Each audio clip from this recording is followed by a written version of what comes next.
এইবোৰ চব জুবিন দাই কৰি আছে, সকলোবিলাক জুবিন দাই কৰি আছে।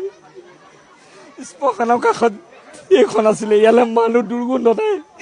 জুবিন দাই আজি ফুলনি কৰি দিলে, মিষ্টাবিটো একো কৰা নাই। জুবিন দাই ফুলনি কৰিছে, মিষ্টাবিটো একো কৰা নাই। জুবিন দাই আত্মাই পোৱাইছে মই একো গম নাপাওঁ কেনেকৈ এইটো জেগা পালোহি, কেনেকৈ ইমান প্ৰতিকূল বতৰ নিছে, এখন গাঁও হৈ গ'ল।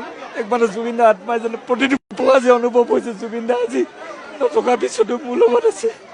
মই বিশ্বাস নকৰিব, মই যিদিনাখন ঘৰৰ পৰা ওলাইছিলোঁ সেইদিনাখন মই যোৰহাট ৰৰৈত এখন ঘৰ বনাবলৈ আহিছিলোঁ। ফোন কৰিছে, ঠিকে আছে ঘৰ, কিন্তু আহি পাইছোঁ ৰাতিপুৱা 8টা বজাত, গোটেই ঘৰখন বানপানী হৈ আছে। তাৰপিছত মই ডাইৰেক্ট আহিলোঁ জাজিৰ লেফেৰা গাঁৱত, তাত এগৰাকী মানুহ সহায় কৰিবলৈ আহিলোঁ। তাৰপিছত তাৰপৰা টিংপাত কিনিবলৈ আহি পেলাই আমগুৰি পালোঁ। আমগুৰিত এটা বেটেৰী ৰিক্সা চলোৱা ল'ৰা, তাৰ নাম শুভজিত বুলি কয়, মোক যেতিয়া লগ পাই পেলাই সি মোৰ লগত লগালগ ঘূৰি দিলে, টিংপাত কিনিলে। টিংপাত কিনোতে সি মোক এই গাঁওখনৰ কথা ক'লে। আপোনালোকে কমিউনিকেশ্যনটো চাওক, কেনেদৰে আনি এই গাঁওখন পাই। যেতিয়া আহিছোঁ বান বিধ্বস্ত এটা অঞ্চল, তেতিয়া কোনো ধৰণৰ ইয়াত ভিডিঅ' ভাইৰেল হোৱা নাছিলে, একোৱেই হোৱা নাছিলে। মানুহখিনি তথাপিতো তম্বু তলত আছিলে, এনেকুৱা দুখ লাগিছিলে। প্ৰেগনেণ্ট মহিলা কিবা কিবি, মুখৰ পৰা অট'মেটিক ওলাই গ'ল যে 5 দিনৰ ভোটাঘৰ বনাই দিম। কেনেকৈ ওলাই গ'ল মই তাকো নাজানো। তাৰপিছতে চিন্তা কৰিছোঁ কেনেকৈ বনাম। হাতত কেইটামান মূলধন লৈ আহিছিলোঁ যে মই বনাম। আকৌ ঘৰলৈ গুচি গ'লোঁ পইচা আনিবলৈ। যেনে হ'লেও 3-4 লাখ টকা লাগিব ইয়াত, মোৰ মতে গুচি গ'লোঁ।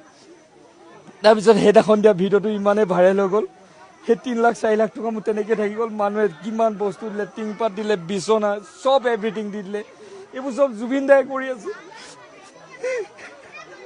সকলোবিলাক জুবিন দাই কৰি আছে। শ্মশানৰ কাষত এইখন আছিলে, ইয়ালৈ মানুহ দুৰ্গন্ধ নাই। জুবিন দাই আজি ফুলনি কৰি দিলে, মিষ্টাবিটো একো কৰা নাই। জুবিন দাই ফুলনি কৰিছে, মিষ্টাবিটো একো কৰা নাই। আজি সেইখন গাঁৱলৈ মানুহখিনিয়ে ক'ব, সুধিলে ক'ব যে কেৱল দেৱী উঠাবলৈ আহে ইয়াত, আৰু ইয়াত শ্মশানত মানুহ জ্বলাবলৈ আহে। আজি সেইখন, আজি হাজাৰ হাজাৰ মানুহ, কত ভিআইপি মানুহ আহিছে। কিমানটা ডাঙৰ কথা হৈছে। জুবিন দাই এই অকল মানুহকে যি অকল এনেদৰে মানুহৰ লগত নাথাকে, ডাষ্টবিনতো জীয়াই ৰাখে, ফুলৰ দৰে সজাবলৈ চায়। মই মাত্ৰ এটা নিমিত্তহে, মই কৰিয়ে গৈছোঁ, এটা জাষ্ট হৈছে। গোটেই পৰিচালনা জুবিন দাই মোক কৰি আছে, গোটেই পৰিচালনা A to Z কৰি আছে। জীয়াই থাকোঁতেও অন্ধ আশ্ৰম প্ৰতিষ্ঠা কৰিলে জুবিন দাৰ কাৰণে, 90% জুবিন দাৰ কাৰণে কৰিলে। জীয়াই থাকোঁতেও মোক পৰিচালনা কৰিছিলে জুবিন দাই, মৃত্যুৰ পিছতো জুবিন দাই পৰিচালনা কৰিছে প্ৰতিটো ক্ষেত্ৰতে।